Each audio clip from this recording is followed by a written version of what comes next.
I want to begin our study today by looking at Matthew chapter 5, and that's from verse 13. It says, "You are the salt of the earth, but if the salt have lost his savour, wherewith shall it be salted? It is henceforth good for nothing, but to be cast out and to be trodden under foot of men." And he goes on to say, "You're the light of the world. A city that's set on an hill cannot be hid. Neither do men light a candle and put it under a bushel, but on a candlestick, and it giveth light unto all that are in the house. Let your light so shine before men that they may see your good works and glorify your Father which is in heaven." This is a very clear command by Jesus to us. It says we are the salt of the earth. Salt is for one thing. Salt gives flavor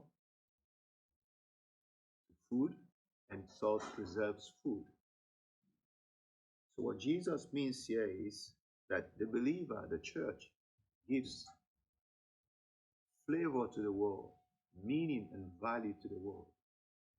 And also the believer preserves the world. Now this is hard to believe, but this is the fundamental reason why God has put the believing church in the world.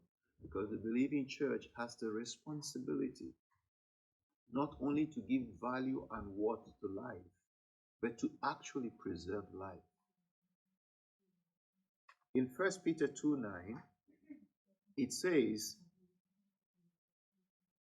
there, "But you are a chosen generation, a royal priesthood, a holy nation, a peculiar people, that you should show forth the praise of him who hath called you out of darkness into his marvelous light."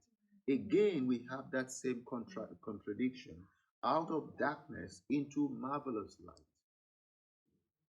So we're a chosen generation, we're a royal priesthood, we're a holy nation, a peculiar people, for the central purpose to show forth the light that God has brought us into.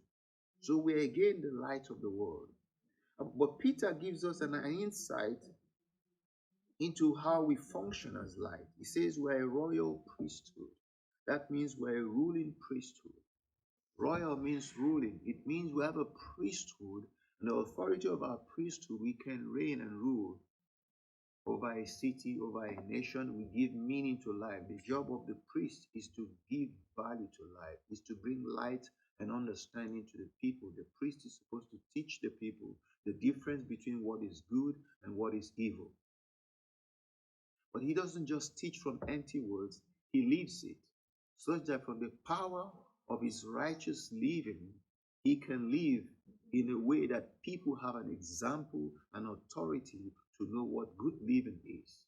And he doesn't just have a good life, he has the power to set a boundary so that righteousness can be expressed and evil can be limited by the strength of his life.